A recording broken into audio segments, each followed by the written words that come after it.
Mga kutol, kumusta po? Ayan, tayo po nasa bukid na at pagkalakas po ng ulan kanina. Ayan, talagang nabaha-baha. Ayan, bali ngayon po ay tayo ay pag-uusapan natin yung ating kinita dito sa ating talungan mga kautol. Ano po? At may nag-suggest sa akin na, kautol, magkano ang kinita mo? Pero hindi pa po tapos yan ha.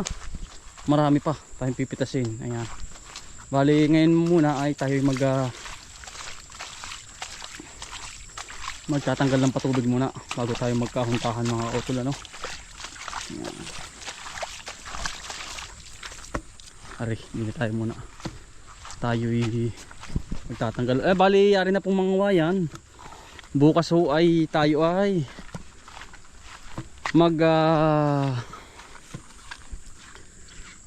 papasak na mga kautol at talagang dire-diretso na ho ito. Kumbaga nakaprogram na mga kautol. Ayan, ito, laki ng tubig nito. Kailangan natin paalisin yan. Lalo na't kapag lumaki ang tubig ay hindi natin maapula ang laki ng tubig. Ano po? Ayan. Diyan ang gagaling ang tubig. Pero okay naman din eh. Maganda naman na yun po. Kailangan lang lagyan ng malaking kanal. Yan. Susunod po yan. Sunod yan. Nakaprogram tayo. Ano po? Yan. Ito po. Laki ng tubig. Yan oh. Ay, maraming butas. Yan. Katulad dito. Subong doon. Kailangan lagyan. Lalo kapag hindi pa hungay bahaan. Kapag nagmalaki ng baha niyan. Doon po mararamdaman natin ang hagupit. At yung mga bagyo na narating sa atin. Huwag naman sana. Kaya lagyan natin ng bangbang. Maraming bangbang. Ito ho ay naaampos.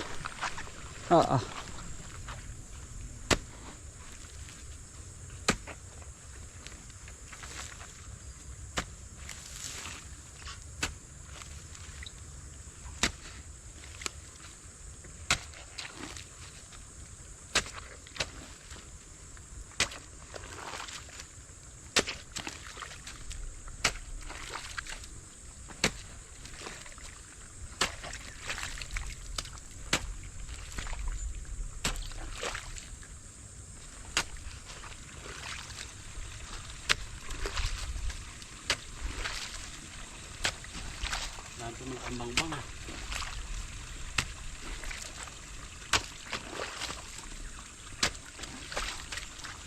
Marami. Paglabasan. Yan. Laka ng tubig na po. Yan, kailangan ng ganyan ng bangbang. Ang laka po ng tubig dito. Kapag nakalakat po ay nalumbo-lumbo. Sa kabila naman tayo maglalagay mga kautol. Yan. Tugot po agad.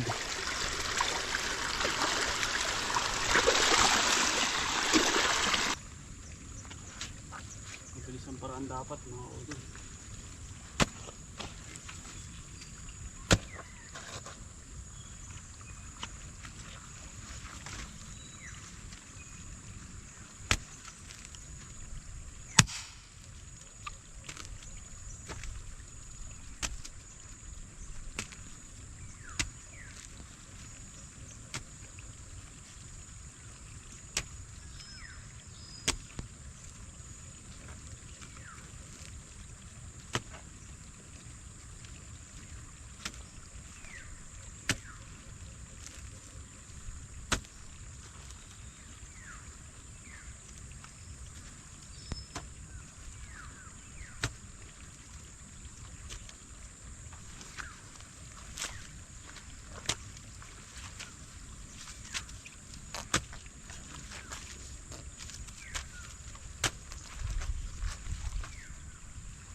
Kailangan puro ito na tubig.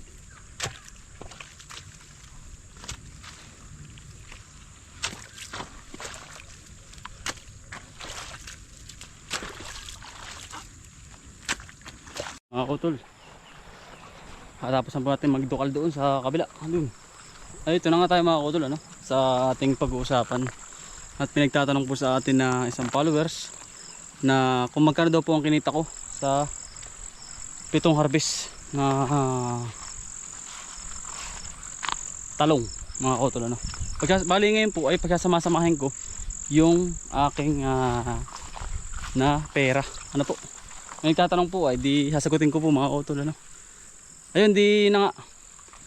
Good news ay nakaabot po tayo sa mataas na presyo dahil nung bagyo na dumaan, hindi man dumaan dito sa atin, ay mumahal ang gulay. Ano po? Yun. Ay di swerte tayo. At yung iba naman ay nasa lanta, ay pasensya po tayo dun. At gawa nga ho ng kalamidad, ano? Ayan po, yan. Ay di umpisa pa lang itong ating talungan na ito ay pumera na ng maganda, ano po, dahil sa magandang presyo. Ayan. At big shoutout po sa ating mamimili na talong. Ayan. Ay di yun na nga. Hanggang ngayon ay namimitas pa rin tayo sa makalwa, ano? Pang 8 harvest natin. Ayan, kukwentahin ko sa inyo mga kautol, ano? Ang ating napera. Nung unang pera ko ay halos kasi bawat ano ko sa una ay nakapera tayo ng magkano nga ba? 5,000. Ayan, konting usap lang tayo mga kautol, ano? Bali yun na nga ho. At nakapera ho tayo ng 5,000 sa unang biyahe natin. Kasi nga ho ang presyo noon ay lumalaro pa ng 80 mga kautol. Di 5,000 po. 5,000. Tapos nung unang ano, mamahal uli. Halos nag-100 na mga kautol. Lumaro na sa 100. 120 to 100. Ay di nakaano ho tayo. Naka utay-utay yun eh. Naka 10 bundle tayo. Ayun di 10,000. Ano po sa mababang ano lang ha, 10,000. Ayan. 10,000, may 15,000 na po tayo. Pangatlo po kasi tumaas na. Nag 120 to 100 ang presyo. Adi yun na nga. Tayo ay naka 12 bundle. Adi 12,000. Ayun na mga kautol. 27,000 na. Pang-apat na harvest, umangat uli.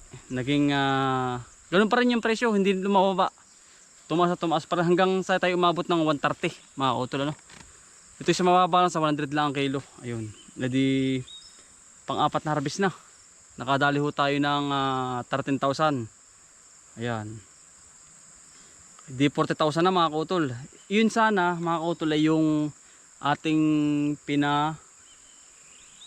ano bang tawag yun? Pinapakyaw. Lugi tayo mga kautol kasi nga yung naper natin ay halos doble pa po dun sa napera natin. Ayun. At di pang 5 mga kautol. Pang 5 natin ay nakadaloy tayo ng 13. 13,000 kasama na po yung semi dun ha. 13,000. Ayan. 13,000 po uli. Di may 53,000 na tayo mga kautol. Humina ang bunga na rin ng pang-6. Naging 7 kasi yan mga kautol, di 7,000. Yan, may 60,000 na tayo mga kautol. Tapos pang 7 mga kautol yun. Nakakuha tayo ng 12 bundle. 12,000 naman uli mga kautol. Umangat na uli eh. Ayan. May 72,000 na tayo mga kautol na nakuha dito sa talong mga kautol. Kasi umabot tayo sa magandang presyo po eh. Hindi pa naman po tapos ang ating pitasin, matagal pa ito mga kautol. Dahil nga po hindi to aabot ng ganito kung hindi tayo umabot sa magandang presyo at quality. Kasi ito nung bumagyo ay bago pa lang sasagsag ng bunga, ay di tayo ay tapos nagmahal na. Tumaas hanggang sa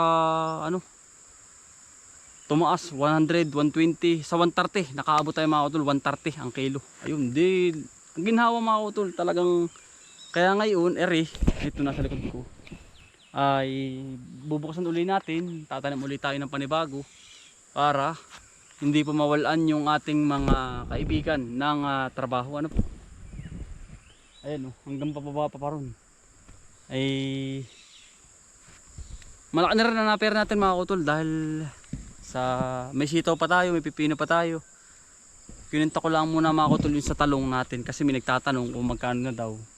Kung susumuhin mga kautol, kung pagtatanamin po kayo ay talagang sa akin tsamba lang siguro, timing lang siguro po, at bigay din ng ating Panginoon ay talong. Ayan bago pa, talagang pusag talaga, marami ka mga kautol na mapipitas. Ayan ayan, mayroon pa uling na recover. Ayan maliliit. Ang isa pa mga kautol ay kailangan meron kang magandang pang spray, at isa pa ay maganda rin ang iyong abono, kasi hindi gaganda ang ating halaman nang walang suporta. Ano po? At isa pa ay lalo ngayon maraming kailangan insecticide ang paiiralin natin, kasi maulan na ulan init ay napersabang ako lang uhod. Ano po? Kasi nandyan lang yung mga uhod mga kautol sa palipaligid. Kailangan laing hawan mga kautol ang ating halamanan. Yan sa Webes, dali na uli tayo. At tayo ay harvest na uli. Or Miyerkules. Basta Webes, Miyerkules mga kautol para malaman nyo rin mga kautol yung ating hinita. At maraming salamat po kay ma'am.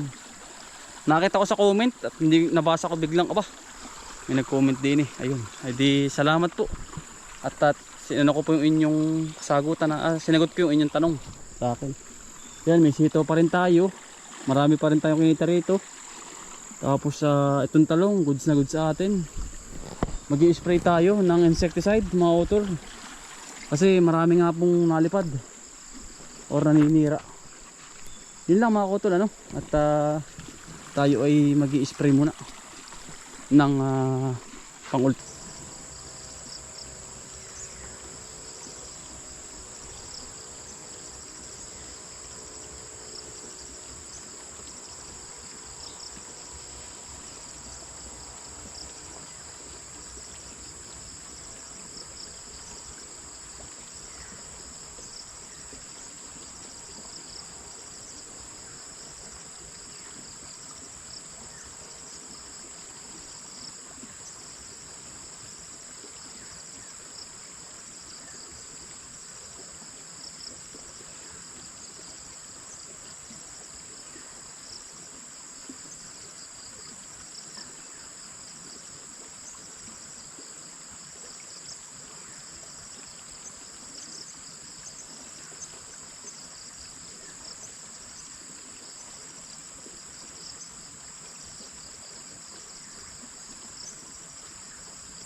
Yan, bali mga kautol, yarin tayo mag-spray ng foliar na may kasama insecticide mga kautol. Yun naman pong ay organic po ang ating pinang-spray. Ayan, punong-puno ng bunga kaya tayo hataw din sa yung mga itim-itim